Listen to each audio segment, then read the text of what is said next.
Welcome back to the deep dive.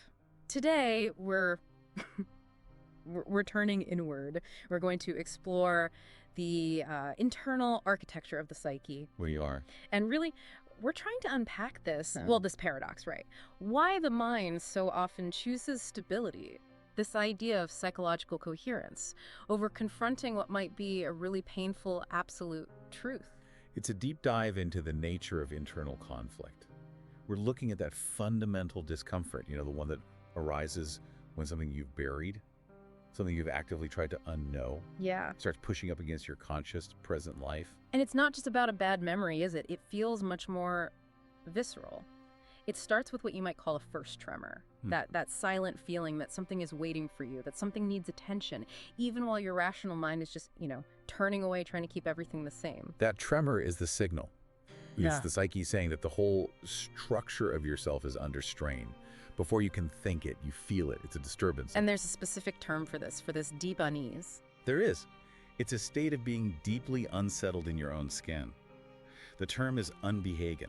Unbehagen. So discontent, unease. But can you ground that for us? Because, for a lot of people, a bad mood is just a bad mood. This sounds much deeper. Oh, it is. Think of it less like an open wound and more like pressure inside a sealed chamber. It's the ache of a question you can't even name yet. But you feel the weight of it. You feel the weight of it everywhere. It's that anxiety you can't trace, that feeling that you're always performing. And that pressure, held for years, starts to distort everything, your choices, your relationships, your very sense of self. And it's all because of something locked away. So the mind solution is just don't look, don't go near the source. Exactly. And the sources give us this powerful image for where all that material lives. The well. The well. In our inner landscape, we all have this ancient stone-ringed well. We know it's there, but for most of our lives, we walk a little faster when we pass it. You look away. You look away, you convince yourself it's empty, or maybe that it's just too dangerous to look inside. It's the one place you refuse to go. But the well isn't empty, is it? It's full of everything we couldn't carry when we first encountered it. So what are we talking about? What's actually down there? Everything that threatened our place in the world. Think of the child who absolutely needed their mother's love. The rage they felt at being left alone, it gets swallowed. Right. The searing jealousy towards a sibling that gets disowned so you can stay the good child. Forbidden wishes, desires, all of it is exiled because carrying it was just too risky. So to look down the well is to risk seeing that the self you present to the world is actually a fiction. A fiction sustained by constant vigilance. And that brings us to the mechanism that keeps it all running. The mind will sacrifice truth to avoid a psychological collapse. And that primary defense mechanism is? That is the work of repression. Yeah. And it's so important to get this. It is not passive forgetting. It's not like losing your keys. It's active. It is active, relentless, unconscious, unknowing. The ego is literally building fortresses out of silence to cover the gaps. And you see that in the stories we tell ourselves, right? I'm fine, it was nothing. I chose this, so I must be happy. It's this constant work. Absolutely. It's exhausting. The moment that vigilance drops, the material threatens to bubble up. So, if the conscious mind is working so hard to keep things quiet, how does the unconscious material, how does it even get a message through? It's not sending a text. No. It speaks in symptoms. The symptom is the coded message. It's urgent, it's desperate, but it has to be in code because the sensors are too strong. It's a compromise. It is the best compromise the psyche can manage between the need to speak and the rule against speaking. Okay, so give us some of those concrete examples. What do these coded messages look like in real life? Well, they're those seemingly random events that have a strange repeating pattern. Think about the migraine that always, without fail, shows up the morning of a big family dinner. A perfect escape hatch. A perfect, unconscious escape hatch. Or that sudden rising panic that hits you the moment a relationship gets deep. The moment someone gets too close. And what about dreams? That's a classic one. Of course.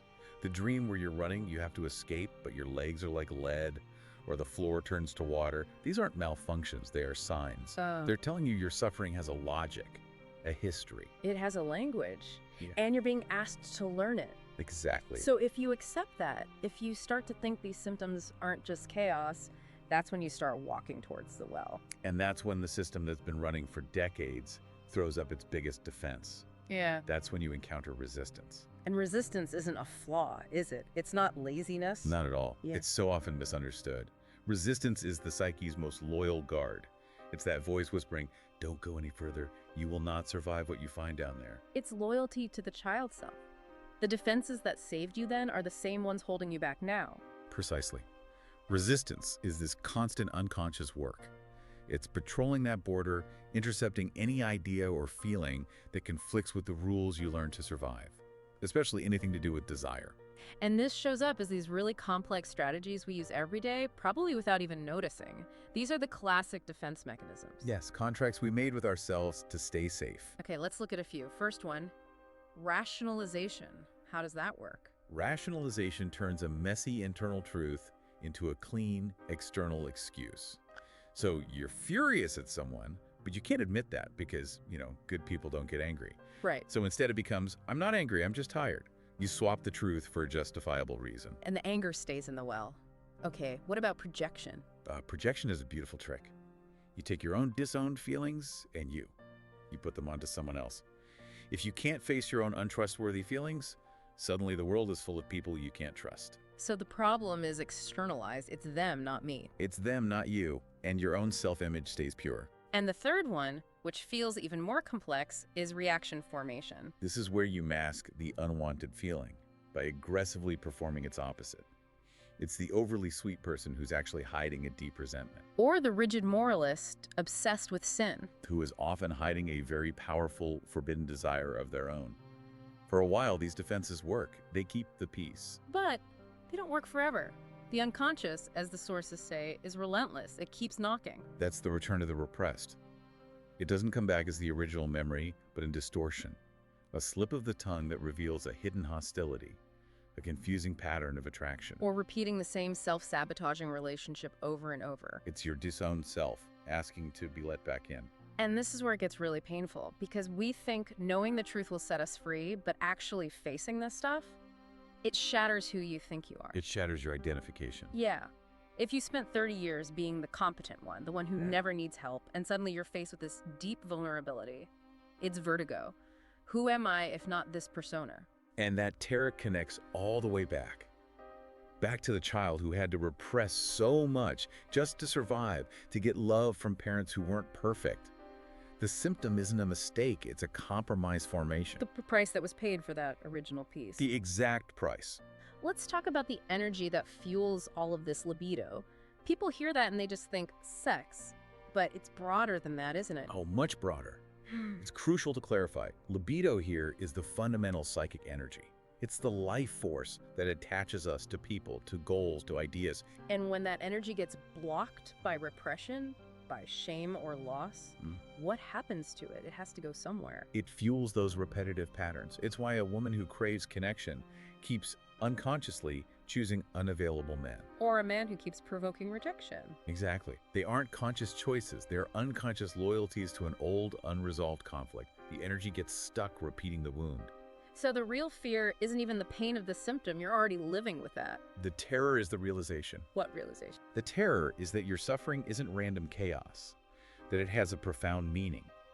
And that meaning implicates you. You are a participant in your own formation. The very things that saved you as a child are now suffocating you as an adult. That's a huge thing to face. So once that realization hits, once the resistance starts to crack, we move into what the sources call Durcharbeiten. Working through. Working through this slow, trembling process. It is. It's the collision between the fantasy you've lived by and the buried truth. It's the difference between knowing something in your head Then feeling it. and finally feeling the emotional weight of it. Can you walk us through that specific example from the sources, that moment of integration? Of course. Yeah. Think of a person who has always said, rationally, my father wasn't around much, he was busy, he did his best. That's the story. The intellectual fact. The intellectual fact. But in the process of working through, the memory is revisited not as a story, but as a felt experience. And suddenly, they say something they had never said before with this incredible emotional force. What do they say? They might say, I used to wait for him at the window every night. I told myself it was because I wasn't good enough for him to come home to. Wow. And in that sentence, that raw sentence, the split off part of the self, the shame, the feeling of being unworthy is finally brought into the story. The feeling catches up to the fact. And naming it, naming that childhood belief, It strips away its power to run your life unconsciously. Its power to operate in the dark? Yes.